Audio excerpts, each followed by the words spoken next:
नमस्ते दोस्तों। आज मेरे पास आपके लिए जो खबर है वो भारत के सबसे बड़े ड्रीम प्रोजेक्ट आईएमईसी को हिला सकती है। क्या मिस्र भारत के लिए कांटा बन रहा है या वे हमें कुछ ऐसा दे रहे हैं जिसे हम मना नहीं कर सकते? मिस्र के राजदूत ने साफ कहा है, अगर हम चाहें तो आईएमईसी कल सुबह शुरू हो सकता है, लेकिन इस लेकिन के पीछे की कहानी आपके होश उड़ा देगी। अगले 2 मिनट में जानें कि भारत का भविष्य सुएज नहर और आईएमईसी के बीच की लड़ाई से कैसे जुड़ा है। लाइक बटन दबाएं और चलिए गहराई से जानते हैं। दोस्तों, दिल्ली में फॉरेन कॉरेस्पॉन्डेंट्स क्लब में मिस्र के राजदूत कामिल जायद गलाल ने कुछ ऐसा कहा जिसने दुनिया भर के ट्रेड एक्सपर्ट्स को हैरान कर दिया। उन्होंने कहा कि मिस्र सिर्फ एक बाईपास बनकर नहीं रहना चाहता।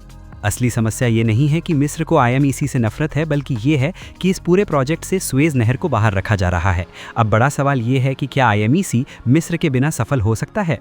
आइए इसे मैप पर समझते हैं।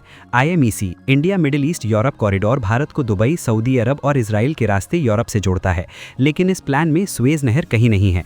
क्या आपको लगता है कि भारत को मिस्र को शामिल करना चाहिए? कमेंट्स में हाँ या नहीं लिखें।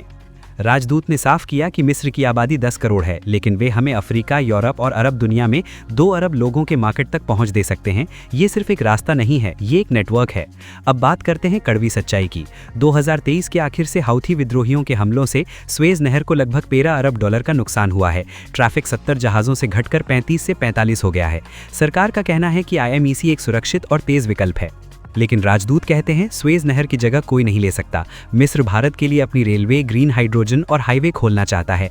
क्या हम एक फिक्स्ड कॉरिडोर के बजाय एक फ्लेक्सिबल ट्रेड नेटवर्क की ओर बढ़ सकते हैं? तो भारत के लिए यहाँ 3 बड़ी बातें क्या हैं?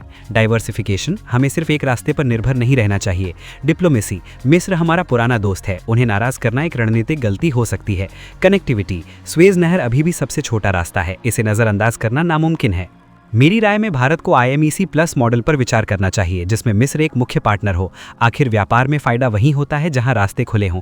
आपको क्या लगता है, क्या भारत को मिस्र की शर्तों पर समझौता करना चाहिए? अगर आपको वीडियो पसंद आया तो लाइक करें और ऐसे ही और गहरे एनालिसिस के लिए हिंदी ट्रेंड सेंट्रल को सब्सक्राइब करें। जय हिंद।